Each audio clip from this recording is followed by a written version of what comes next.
হচ্ছে wait dream, যেটাকে আরবিতে বলে আল ইহতিলাম, বাংলায় অর্থ দাঁড়াবে স্বপ্নদোষ।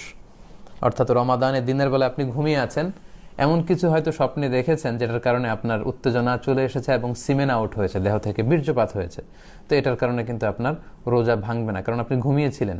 আমরা শুরুতেই শুনেছি যে রুফি আল কালাম আন সালাসা আনিন নাইমি হাত্তা ইয়াস্তাইকিযা, ঘুমন্ত ব্যক্তির উপর থেকে শরিয়তের বিধানকে রহিত করা হয়েছে যতক্ষণ না সে জাগ্রত হয়।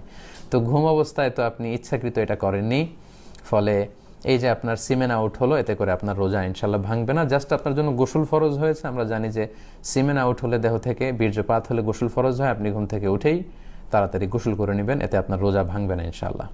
স্বপ্নদোষের কারণে রমাদানের দিনের বেলা স্বপ্নদোষ হলে, যেটাকে ওয়েট ড্রিম বলে, এতে আপনার রোজা ভাঙবে না। সম্মানিত সুধী, আপনারা এটি শেয়ার করে দিবেন।